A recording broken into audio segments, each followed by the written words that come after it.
दोस्तों अस्सलामु अलैकुम।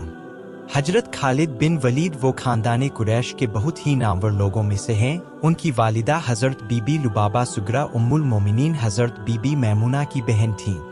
यह बहादुरी और फौजी सलाहियत तदाबीर जंग के एतबार से तमाम सहाबाए किराम में एक खुसूसी इम्तियाज रखते हैं। इस्लाम कबूल करने से पहले उनकी और उनके बाप वलीद की इस्लाम दुश्मनी मशहूर थी। जंगे बद्र और जंगे उहुद की लड़ाइयों में यह कुफ्फार के साथ रहे और उनसे मुसलमानों को बहुत ज्यादा जानी नुकसान पहुंचा। मगर अचानक उनके दिल में इस्लाम की सच्चाई का ऐसा सूरज निकल गया कि सन 7 हिजरी में यह खुद मदीना जाकर दरबारे रिसालत में हाजिर हो गए और मक्का दामने इस्लाम में आ गए और यह वादा कर लिया कि अब जिंदगी भर मेरी तलवार कुफ्फार से लड़ने के लिए बेनियाम रहेगी। चुनांचे उसके बाद हर जंग में इंतहाई मुजाहिदाना जा व जलाल के कुफ्फार के मुकाबला में लड़ते रहे।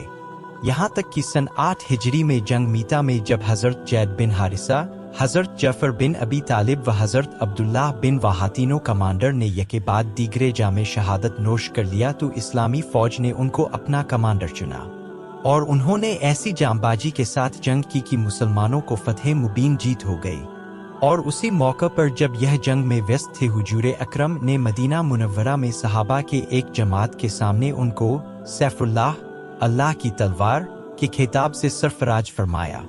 अमीरुल मोमिनीन अबू बकर सिद्दीक के दौरे खिलाफत में जब फितना इरताद इस्लाम से फिरना ने सर उठाया तो उन्होंने उन जंगों में भी खासकर जंगे यमामा में मुसलमान फौजियों की कमांडरी की जिम्मेदारी कबूल की और हर मोड़ पर फतह मुबीन हासिल की। फिर अमीरुल मोमिनीन हजरत उमर की खिलाफत के दौरान रूमियों की जंगों में भी उन्होंने इस्लामी फौजों की कमान संभाली और बहुत ज्यादा फतूहात हासिल हुए। सन 21 हिजरी में चंद दिन बीमार रहकर वफात पाई। करामात हजरत खालिद बिन वलीद शराब का शहद में तब्दील हो जाना।